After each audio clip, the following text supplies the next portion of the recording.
The content, language, and opinions expressed in tonight's show are solely those of the original host and its contributors. The content, language, and opinions do not necessarily represent those of WAAR Radio, the WAAR Radio staff, or other hosts connected to this radio station or shows. Okay. DateLine. Headline breaking news with snark that your mother warned you about.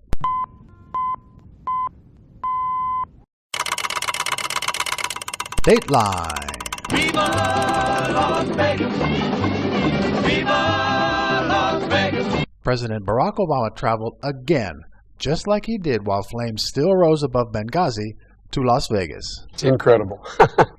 This time, it was to receive a much-needed fix of what he hadn't experienced in over a year. Adulations from his peons. This is ridiculous. Since most of America realized about a year ago the Obama presidency is an unmitigated failure, That's the fact, Jack! crowds that actually showed up to his speeches before the midterm elections would start exiting halfway through. Wow, what a nerd. So looking at the last 2 years in the White House as nothing more than a French dinner entree, this lame duck wasn't going to take his being kicked to the curb by the American people sitting down. He decided to rally one of his most devoted voting blocs from the 2008 and 2012 elections, the illegal immigrant. Say what? I don't make these things up. Right. No, really. Right. Okay. Okay.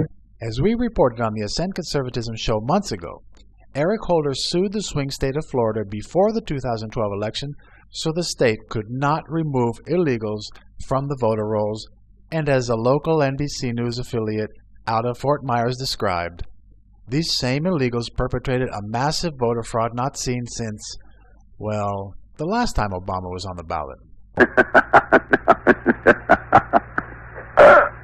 Okay.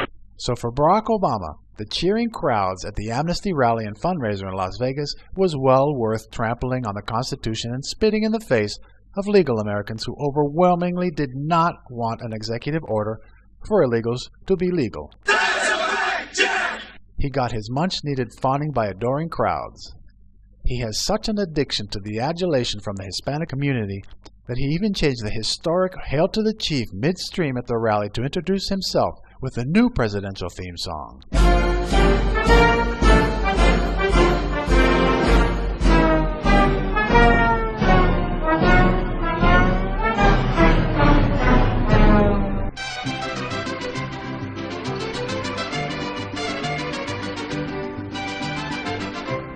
Besides that slap at generations of presidential protocol, as his presidential limousine was leaving the Amnesty rally, the car horn had been changed for more pandering to his last faithful admirers. As he drove away, Obama's limo's new car horn blasted.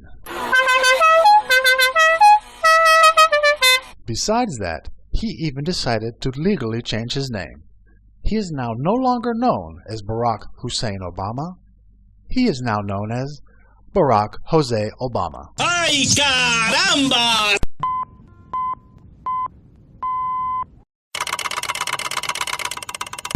DateLine. Flashback. This from our June 23rd show. DateLine. Washington, D.C. This town needs an enema.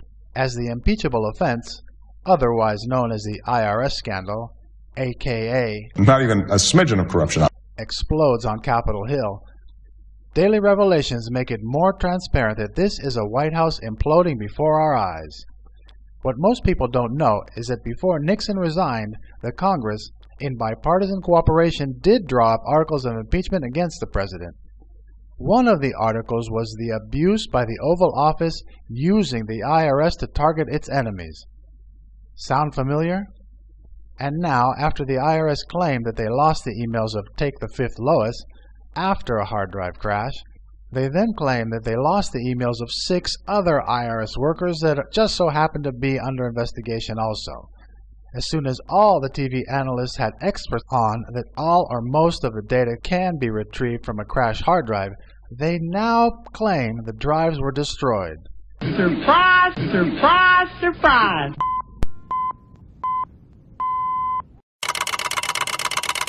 DateLine, San Francisco. Let me start by saying no, I did not make this up. That is so much crap.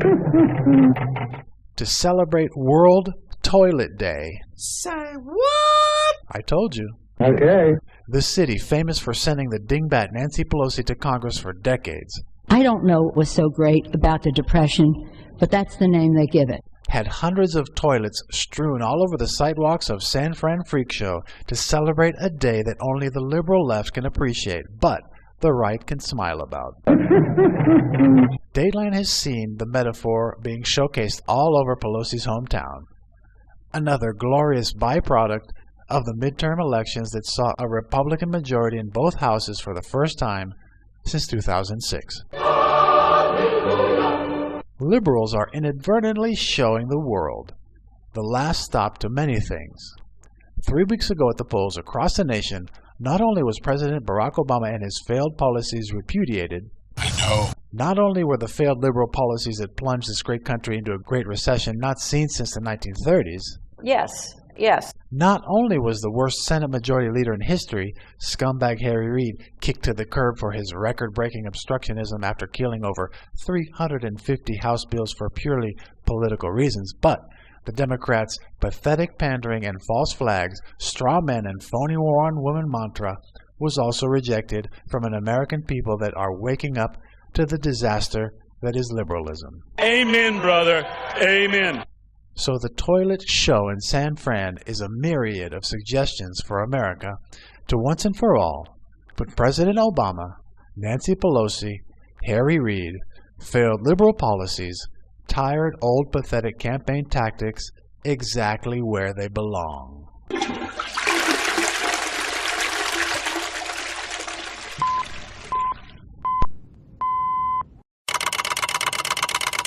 DateLine. The IRS. In what can only be described as a shocking revelation, Okay. Lois, Take the Fifth Learner's lost forever emails have magically appeared. Surprise, surprise, surprise. As we stated months ago here on DateLine, when the threat of charges of destroying evidence in a federal investigation were at the doorstep of the crooks at the IRS, the quote-unquote lost emails would magically appear. And they did. It's magic! Now you might ask yourself, why did the IRS decide to find these emails now? And I don't know the answer to that. This is just another glorious byproduct of the Republican takeover just 3 weeks ago. Without the despicable obstructionist in the Senate, slimy Harry Reid, who will no longer be in power after the January GOP takeover, there finally will be a Senate investigation on the illegal targeting of conservative groups, giving the House investigation the support it has needed for the past 2 years. And on the legal side of obstruction, disgraced Attorney General Eric Holder is running for the exits before he gets indicted for his hand in the Fast and Furious bloody scandal. The rats at the IRS have nowhere to hide. The only people who don't want to disclose the truth are people with something to hide. Just a few days ago, the obnoxiously arrogant head of the IRS, John Koskinen, Come on, what's the matter with you? turned over 30,000 Lois Lerner emails to investigators that he claimed just a few months ago were lost forever. Lies. When asked what was the reason in the flip-flop and the magical reappearance of the damning emails, this was Koskinen's answer. As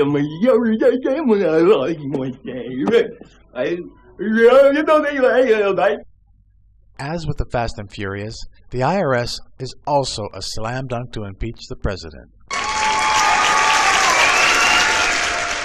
If there is a smoking gun in these IRS emails or the Fast and Furious documents a judge ordered Holder to release, it will finally give politicians on Capitol Hill the cover they need to do what more and more Americans want, to impeach Obama. Dynamite! The only thing that has stopped them so far is that they are scared to remove the first black president. But for us here at the Ascend Conservatism show, his race has never factored into it. That's the fact, Jack! Because for us here, not only should justice be blind, but she must also be colorblind. That's a fact, Jack!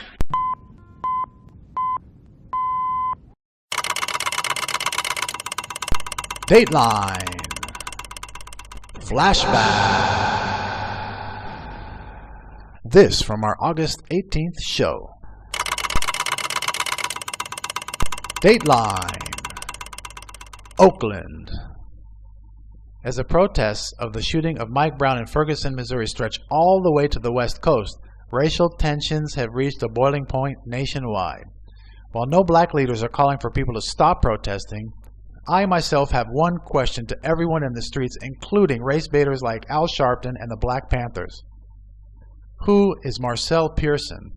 Anyone? Anyone?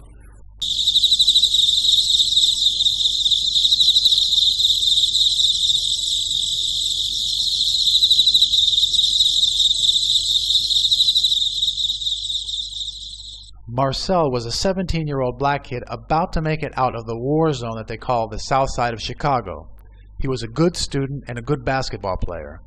He was shot dead playing hoops at the park just days before his college orientation for no apparent reason.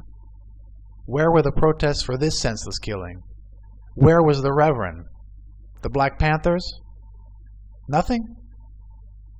Until these community agitators get to the streets of Chicago and work to stop the killings like Marcellus and the other 20 that were gunned down in the 7 days surrounding last July 4th weekend in Chicago, don't talk to me about no justice, no peace.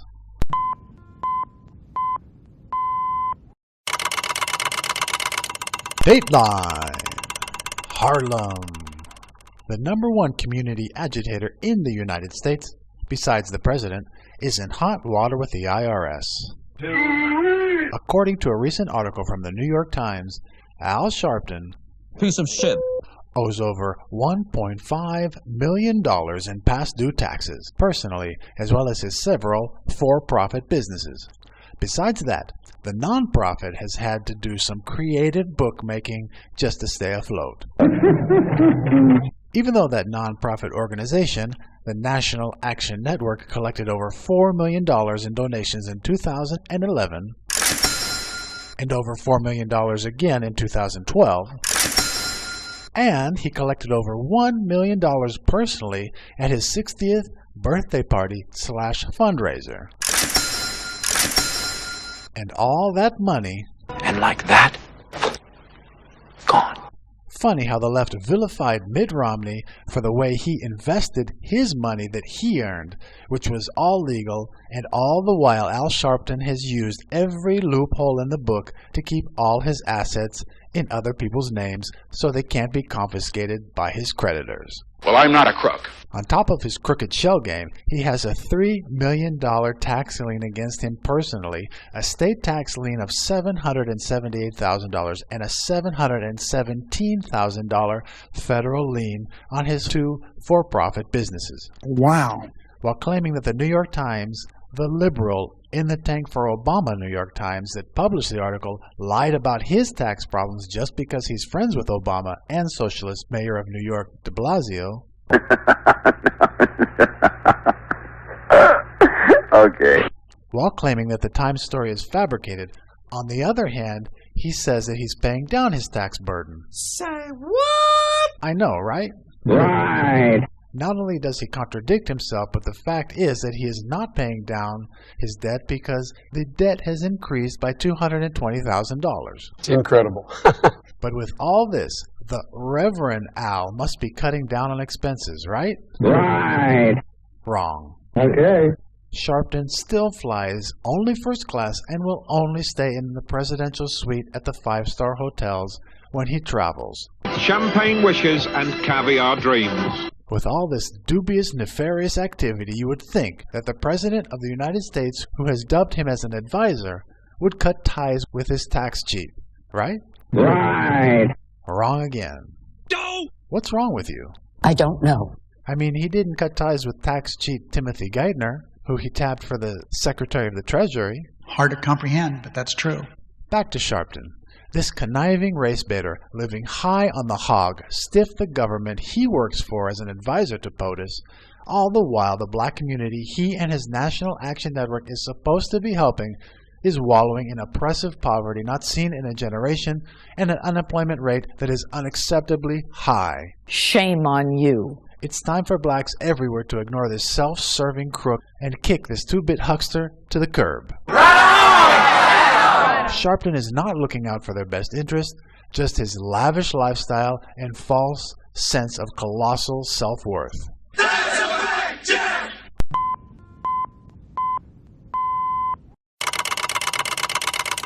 DateLine. Things not in the news.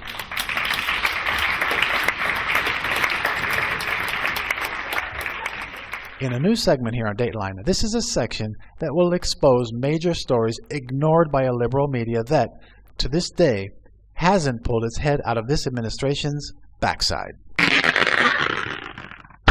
Last week in Portland, 66-year-old Terrence Bean was charged with 2 felony counts of having sex with a 15-year-old boy. Ew! 99.9% of the time, this would be front-page news. Absolutely, positively, unequivocally. But can anyone tell me why this is not in the national news, especially since Bean helped found a national group called the Human Rights Campaign? Anyone? Anyone? Anyone? Anyone? Because he's a huge Obama donor. Duh! Bean raised more than $500,000 for the Obama 2012 re-election campaign.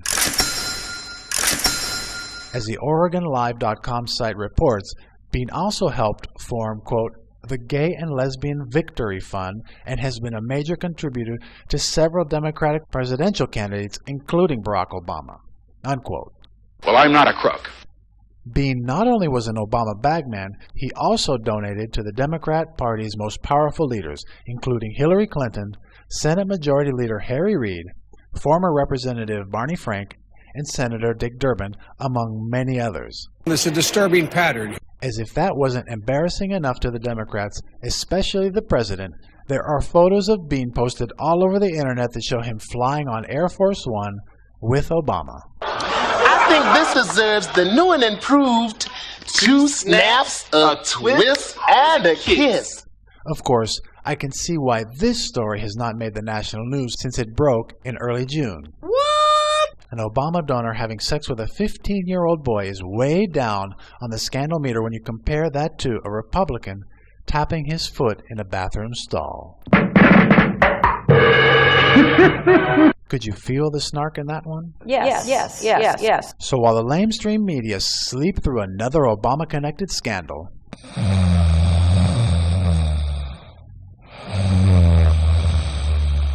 you can add Terrence Bean to a long list of people connected to this despicable administration in need of a pardon. Like Eric Holder, Lois Lerner, Representative Elijah Cummings, George Kaiser, Al Sharpton, Hillary Clinton, Janet Napolitano, and Chuck Hagel, to name just a few. Domestic terrorists. Oh yeah, and he'll have to pardon himself against the plethora of future indictments once a real Attorney General takes over in 2017 and exposes the 8 years of blatant lawlessness of this criminal enterprise called the Obama administration.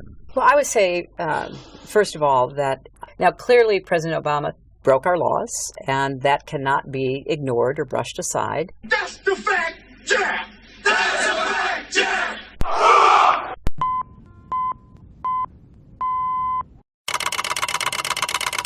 DateLine, the Department of Treasury. In another in the long line of green energy scams, this latest is a doozy. The Ivanpah Solar Electric Generating Plant is owned by huge Obama donor Google and renewable energy giant NRG, whose CEO is a liberal billionaire David Krantz, another huge Obama donor and global warming hoaxer. And they are reaching back into the taxpayers' pockets once again. This is ridiculous. After these liberal billionaires have already received a controversial $1.6 billion construction loan from the U.S. taxpayers to build their California solar plant, now want a $539 million federal grant to pay off that loan. Outrageous! Outrageous! In a money laundering scheme not seen since the skimming rooms at the mafia-run Vegas casinos in the 70s, the hard-working taxpayer will get fleeced again. It's a disturbing pattern. Reminiscent of George Kaiser, CEO of the first in the long list of Obama donors that got taxpayer-backed kickbacks for their green energy scams right before their companies went bankrupt, like Kaiser's infamous Solyndra did, once again leaving us holding the bag. Oh my God! And like all the rest of these scams, this solar energy farm is underperforming on all the inflated promises it gave Treasury to con the public to get the loan in the first place. Oh, no, come on now, baby. In an excuse that is nothing less than epically pathetic, an energy spokesman blamed the weather. Say what? I couldn't begin to imagine to make this up. That's true. The spokesman said that the sun didn't shine as often as years of studies predicted. That's a bunch of malarkey. I know, unbelievable. Hello. I wonder where the Ivanpah solar plant learned its classic con job. Oh yeah, congressional investigators found the company received direct, quote, guidance and support from the White House for how to obtain the $1.6 billion in federal loans, unquote. Oh my God. Not only does the White House con the American people from everything from Benghazi to Obamacare, but they are showing their 1%er donors how to con the Treasury Department into hitting the jackpot at the taxpayer slot machine.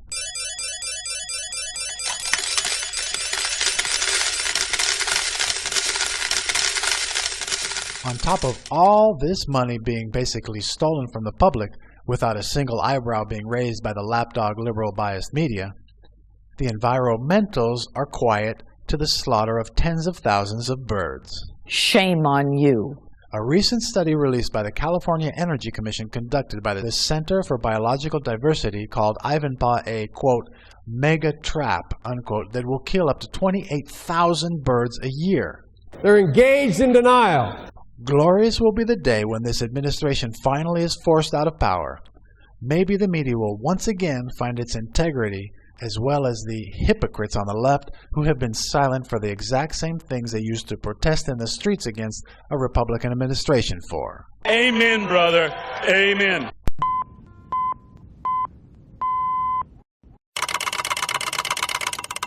DateLine. Bitch slap of the week.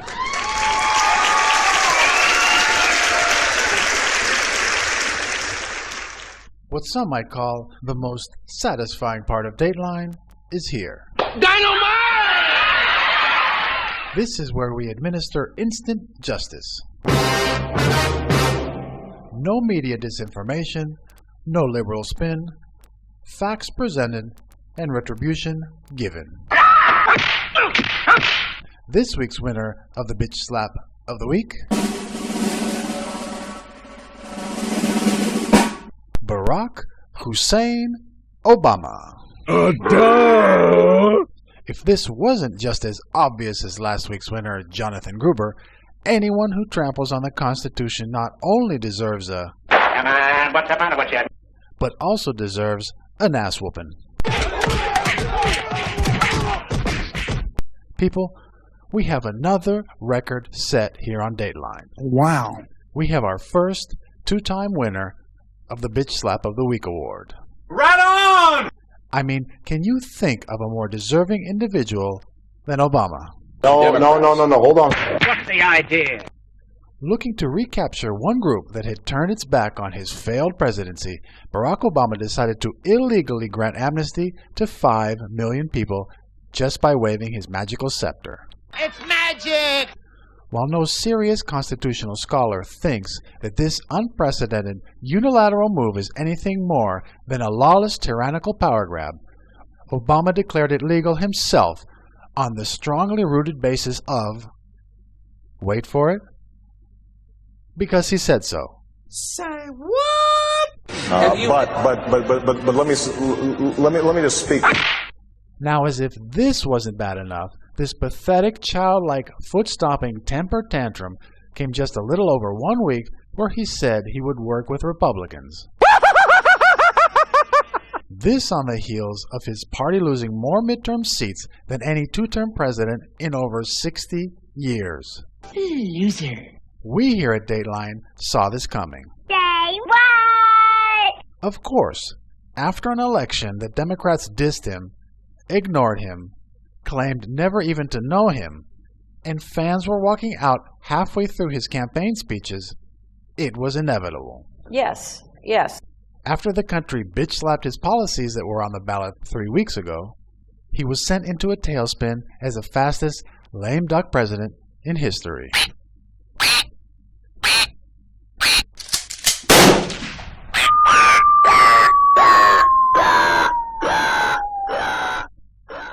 As his ego just couldn't stand it, Surprise, surprise, surprise. he had to try anything, be it as illegal as amnesty via executive order.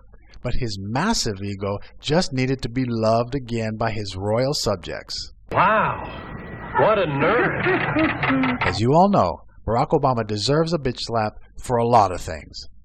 Benghazi, Solyndra, Fast and Furious, targeting his enemies with the IRS, giving away terrorists in the Bergdahl swap, NSA snooping, attacking journalists, allowing the terror army ISIS to grow without lifting a finger, lying about Obamacare, and the list goes on.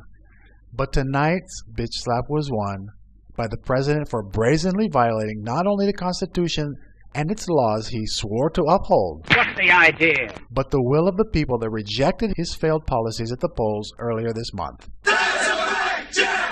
So take this one, sir, and don't ever forget, you work for us.